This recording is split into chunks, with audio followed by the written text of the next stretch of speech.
Let's study polity. Polity is one of the most important chapters. Sorry, important subject in any competitive exam. कुछ भी competition करें, अगर UPSC करे या SSC करे या एनटीपीसी करे, एनी पॉलिटिक कोई भी कॉम्पिटिटिव एग्जाम के लिए ये पॉलिटिक चैप्टर बहुत सब्जेक्ट बहुत ही ज्यादा इम्पोर्टेंट। चलो हम स्टार्ट करते हैं पॉलिटी पढ़ना। पॉलिटी होता क्या है? Polity refers to the political system और the practical organization through which constitution is implemented। मतलब पॉलिटी एक किसको बोला जाता है? एक पॉलिटिकल सिस्टम है या एक पॉलिटिकल ऑर्गेनाइजेशन है जिसके मदद से ये कॉन्स्टिट्यूशन को इम्प्लीमेंट किया जाता है। It explores how various constitutional provinces interact and influence one another in a real world. और पॉलिटी में ये भी पढ़ते हैं कि ये कॉन्स्टिट्यूशन के जितने भी हम लोग का प्रोविंसेस का इंटरेस्ट है और इसका इन्फ्लुएंस है एक दूसरे से इंटरैक्ट कैसे करता है हमारे रियल वर्ल्ड लाइफ में, हम जो रह रहे हैं उसमें क्या इंटरैक्ट करता है। और सेकंड ये टर्म कॉन्स्टिट्यूशन पढ़ते हैं। कॉन्स्टिट्यूशन क्या होता है? एक कॉन्स्टिट्यूशन है एक supreme law of the land. हर एक डेमोक्रेटिक कंट्री में, हर एक डेमोक्रेटिक नहीं मतलब स्पेशली इंडिया में कॉन्स्टिट्यूशन को एक सुप्रीम लॉ बोला जाता है। इसके सामने कोई कुछ नहीं। और इसका 3 प्राइमरी फंक्शन है। पहला फंक्शन ये है the set the framework of the governance of the country. एक फ्रेमवर्क देता है, इसके हिसाब से ही हमको कंट्री को चलाना है। हर गवर्न कैसे गवर्न करना होता है कंट्री वो सिखाता है। सेकंड बताता है it defined right and duties of a citizen. Constitution में क्या सिटीजन का राइट्स है और उसका ड्यूटी क्या है ये हमको सिखाता है। थर्ड ये है act as a legal document with special sensitivity of territories prescribing the rules and regulations required to govern a nation। और कॉन्स्टिट्यूशन को बोला जाता है एक लीगल डॉक्यूमेंट। एक डॉक्यूमेंट है जिसमें सारे लीगल कैसे टेरिटरीज को कैसे संभाला जाता है, उसका रूल्स टेरिटरीज में कौन कौन सा रूल चलेगा, इसे रेगुलेट कौन करेगा, रेगुलेशन क्या क्या है, कौन उसको संभालेगा, एक कंट्री को गवर्न करने के लिए क्या चाहिए होता है वो कॉन्स्टिट्यूशन में लिखा रहता है। तो कॉन्स्टिट्यूशन को लिखा हुआ भी रह सकता है और अनरिटन, मतलब कहीं कहीं लिखा हुआ कॉन्स्टिट्यूशन रहता है और कहीं अनरिटन कॉन्स्टिट्यूशन रहता है। तो पहले हम लोग पढ़ते हैं टाइप ऑफ कॉन्स्टिट्यूशन। उसमें से नंबर 1 टाइप करते हैं हम लोग written constitution, unwritten constitution. Written constitution का फीचर्स क्या है? ये codified in single formal documents में कोडिफाइड किया हुआ रहता है। और अनरिटन कॉन्स्टिट्यूशन उस ऐसा कॉन्स्टिट्यूशन जो अनरिटन है वो कोई not codified in a single text, कोई कोडिफिकेशन किया हुआ नहीं है। Based on convenience and multiple source, बहुत सारे मल्टीपल सोर्स और कन्वेंशन टाइम के हिसाब से बदलते बदलते चेंज होता है। ओरिजिन क्या है ये रिटन कॉन्स्टिट्यूशन का? Drafted and enacted by the special body. इसको बनाने वाला और इसको इस्तेमाल में लाने वाला का एक स्पेशल बॉडी है, उसको कॉन्स्टिट्यूशन असेंबली बोलते हैं। वो इस असेंबली के हिसाब से ही ये मतलब यहीं से कॉन्स्टिट्यूशन चलता है। और अनरिटन कॉन्स्टिट्यूशन में क्या है, इसका ओरिजिन क्या है? Evolve over time through normal legislative procedures and tradition. और अनरिटन में जहाँ पे कुछ लिखा हुआ नहीं है वो कोई भी नॉर्मल लेजिस्लेटिव कोई भी सरकारी काम से प्रोसीड्यूर से चल जाएगा या ट्रेडिशन के हिसाब से, मतलब उसके आसपास जो चलता है। और सुप्रीमेसी क्या है? सुप्रीमेसी इंडियन कॉन्स्टिट्यूशन का सुप्रीमेसी क्या है? मतलब कॉन्स्टिट्यूशन का सुप्रीमेसी क्या है? सुप्रीमेसी ऑफ द कॉन्स्टिट्यूशन, मतलब constitution is the highest power. जहाँ पे रिटन कॉन्स्टिट्यूशन लिखा रहता है वहां का सबसे ज्यादा पावरफुल रहता है कॉन्स्टिट्यूशन। कॉन्स्टिट्यूशन के सामने कोई कुछ नहीं, सबको मानना होगा। वो सुप्रीम कोर्ट का जज रहे, प्रेसिडेंट रहे या पीएम रहे या पार्लियामेंट का कोई भी आदमी रहे, कितना भी पावरफुल आदमी या कोई भी अदानी अंबानी कोई भी रहे, मानना होगा क्योंकि यहाँ पे कॉन्स्टिट्यूशन ही सुप्रीम है, इसके सामने कोई कुछ नहीं। और ये अनरिटन कॉन्स्टिट्यूशन क्या है? Supremacy of the legislator. Parliament is highest होगी, पार्लियामेंट में जो आदमी लोग रहते हैं ना वो लोग हाईएस्ट है, जो वो लोग बोलेगा वही चलेगा क्योंकि लिखने वाला सब वही सब है। तो ये जो कोडिफिकेशन पर है उसका मेरा मतलब क्या है? Codification refer to systematic arrangement of the laws in specific articles and significance. मतलब एक सिग्निफिकेंट लॉ है जिसमें आर्टिकल्स और लिखा जाता है। सेकंड पढ़ते हैं हम लोग रिजिड एंड फ्लेक्सिबल। ये भी एक सेकंड टाइप ऑफ कॉन्स्टिट्यूशन है। ये जो रिजिड कॉन्स्टिट्यूशन क्या होता है, इसको इसका मेनली हम पढ़ते हैं इसका अमेंडमेंट प्रोसेस क्या होता है रिजिड कॉन्स्टिट्यूशन का। Required a complex legislative procedure. मतलब रिजिड से ही नाम समझ में आ जा रहा है, सख्त होना चाहिए।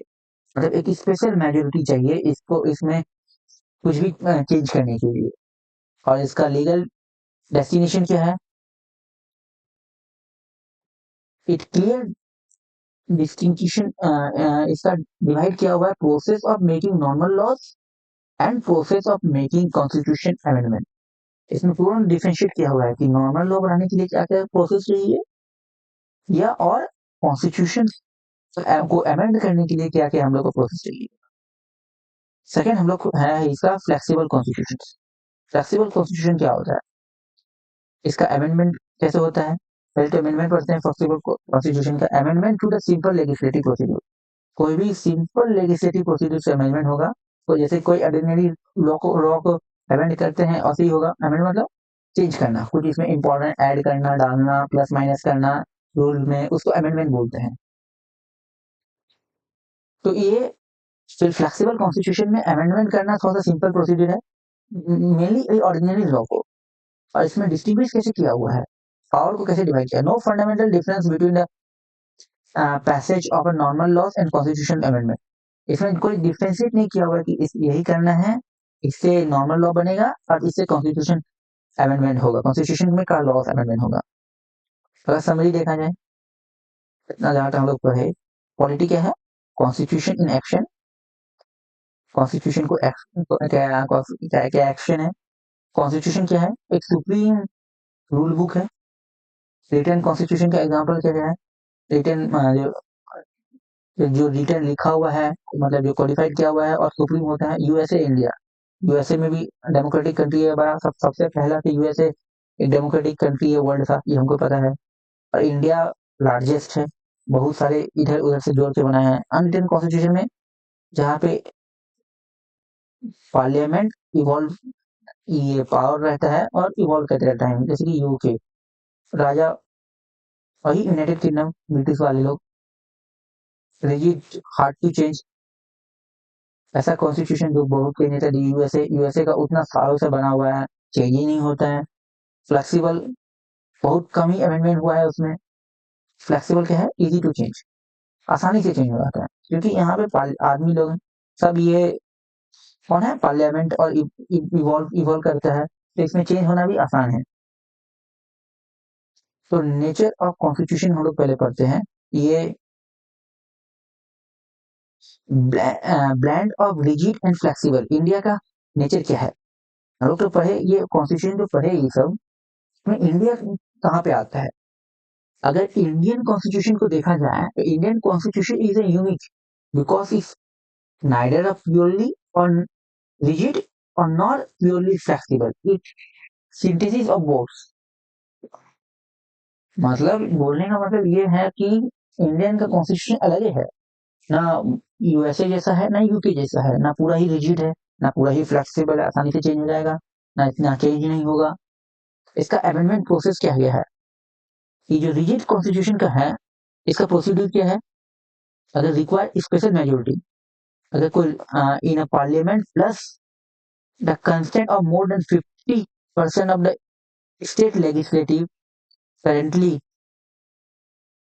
16 out of 31, including the states of union territories like Delhi, Pondicherry, Jammu and Kashmir। मतलब रिजिड ऐसा, अगर कोई अगर उस रिजिड प्रोसेस है, प्रोसीड्यूर में क्या होते हैं, एक स्पेशल मेजोरिटी चाहिए होता है, एक स्पेशल मेजोरिटी से ही चेंज होगा, प्लस उसके साथ प्लस दिया हुआ है, समझ लो ना। एक स्पेशल मेजोरिटी चाहिए प्लस कंस्टेंट चाहिए, मतलब यस चाहिए 50% ऑफ स्टेट लेजिस्लेटिव असेंबली। मतलब स्टेट में जितना भी लेजिस्लेटिव असेंबली है 50%, से एक ज्यादा, मोर देन 50% ज्यादा चाहिए। मतलब अगर 31 है तो मतलब कम से कम 16 मतलब असेंबली को बोलना है का ठीक है, हमको चेंज करना है तो करो। और इस 16 में यूनियन टेरिटरीज भी है, सिर्फ स्टेट नहीं है। ये 3 यूनियन टेरिटरीज जो है मेनली, जो दिल्ली, पौंडीचेरी एंड जम्मू एंड कश्मीर, ये भी रहेगा। कभी जैसे कि एक ये है तुम्हारा इंडियन का रिजिड प्रोसेस। अगर फ्लेक्सिबल प्रोसेस में जाएं तो फ्लेक्सिबल क्या है, it amend by the parliament only. तो पार्लियामेंट में बैठक होगा तभी इसमें होगा टू द सिंपल मेजोरिटी, और उसका मेजोरिटी भी सिंपल चाहिए। सेम एज ऑर्डिनरी लॉ, जैसे ऑर्डिनरी लॉ को चेंज करते हैं और फिर सिंपल मेजोरिटी में हो जाएगा, क्योंकि फ्लेक्सिबल है इसमें कुछ कुछ। मतलब एक रिजिड देखो, rigid is except design to maintain federal balance between state and central. Central और स्टेट का दोनों में एक बैलेंस बनाने के लिए रिजिड चाहिए होता है। ये ऐसा नहीं कि सेंटर बहुत पावरफुल हो जाए, वो जो बोले स्टेट को मानना हो, या स्टेट अपना रूल चेंज करते रहे, भाड़ में जाए सेंटर, कोई मतलब ही ना हो, इससे बचाने के लिए। और रिजिड, लेकिन ये इंडियन कॉन्स्टिट्यूशन में कुछ कुछ ऐसा भी है जो रिजिड है, मेनली वो सेंट्रल से ही होगा। उसमें बोले तो स्टेट का कोई भाग नहीं है। इसमें रिजिड क्या क्या है?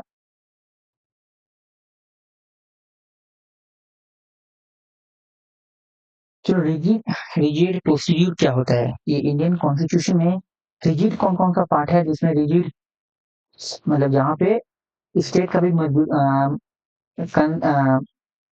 कंसेंट चाहिए, मतलब स्टेट का भी एग्री होना चाहिए। कौन कौन से पार्ट, ये 11 मेनली 11 आर्टिकल्स में या 11 पार्ट में चाहिए होता है, और भी चाहिए होगा, लेकिन मेनली हम लोग को हम लोग के लिए यही इंपॉर्टेंट है। आर्टिकल 54 क्या होता है? इलेक्टोरल कॉलेज फॉर प्रेसिडेंट, मतलब प्रेसिडेंट का, जैसे प्रेसिडेंट बनाने के लिए जो वोटिंग, कौन कौन वोट करेगा, कौन कौन मतलब एमपी सी एमएलए वोट करेगा, उसका जो इलेक्टोरल कॉलेज बनाने के लिए वो जो पढ़ाता है, उसमें तुम्हारा रिजिड प्रोसेस है।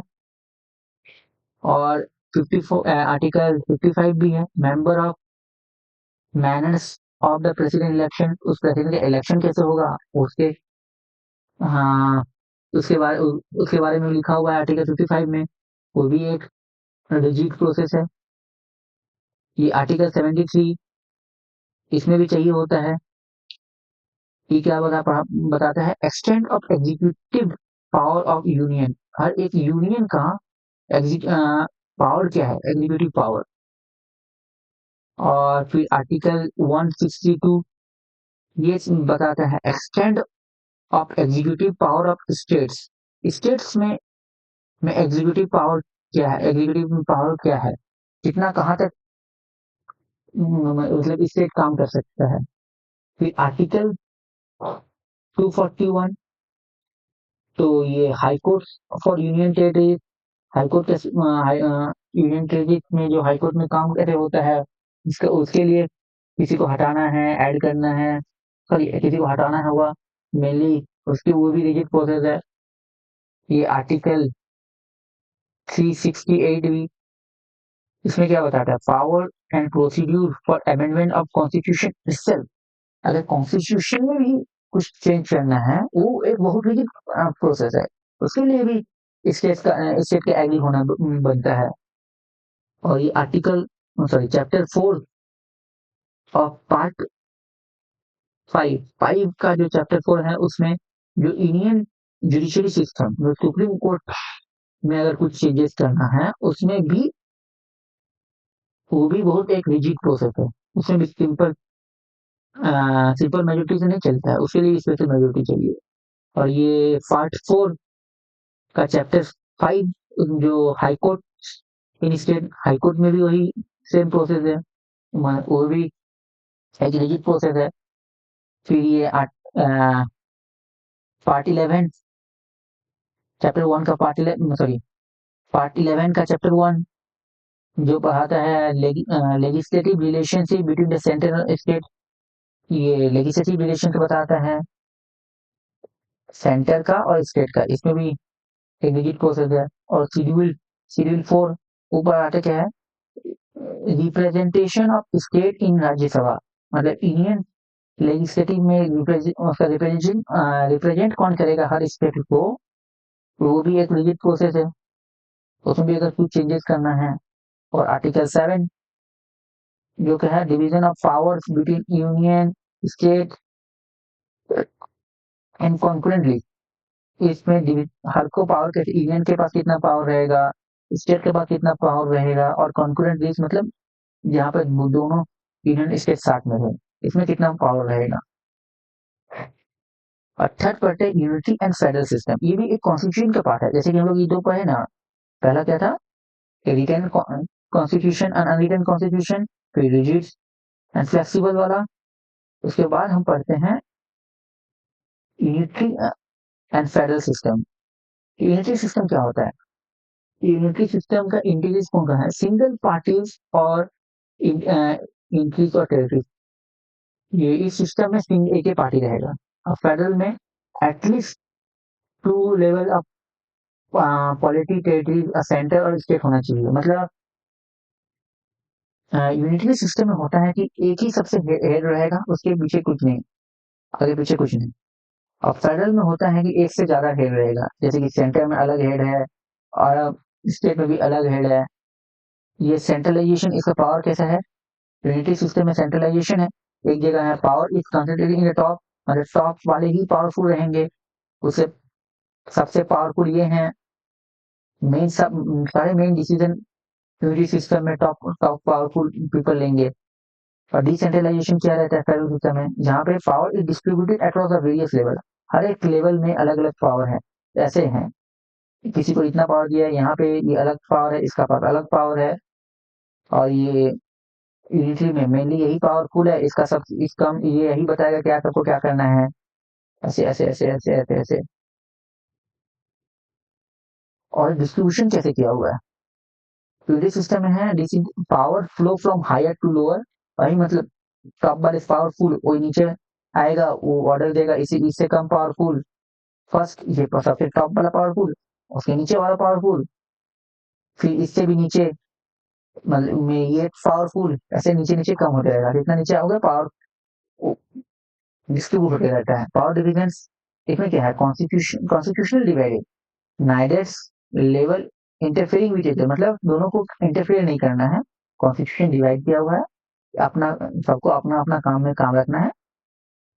कॉन्स्टिट्यूशन क्या है, इसमें एक सिंगल कॉन्स्टिट्यूशन बनाया हुआ है यूनिटरी सिस्टम में। और फेडरल में रहता है कि ऑप्शन ड्यूअल सिस्टम, एक यूनियन के लिए अलग रहेगा, मतलब सेंटर में अलग रहेगा, और हर स्टेट का भी कॉन्स्टिट्यूशन अलग रहेगा। और सिटीजनशिप, यूनिटरी में सिटीजनशिप एक है, लेकिन फेडरल में दो सिटीजनशिप, मतलब नेशनल का अलग सिटीजनशिप है और स्टेट का अलग सिटीजनशिप है। जुडिशरी क्या है, इंटीग्रेटेड जुडिशरी है, मतलब सिंगल हायरार्की ऑफ कोर्ट, सबसे टॉपर वही है कि इसमें पावरफुल एक टॉप एक ही रहेगा, सारे पावर एक ही कोर्ट के पास रहेगा हायरार्की में।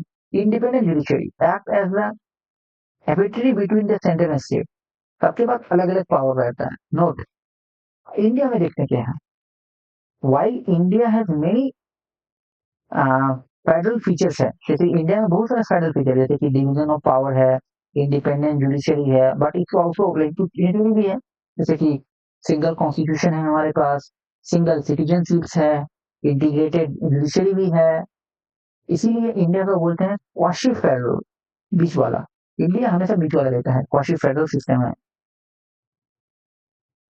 अगर सेकंड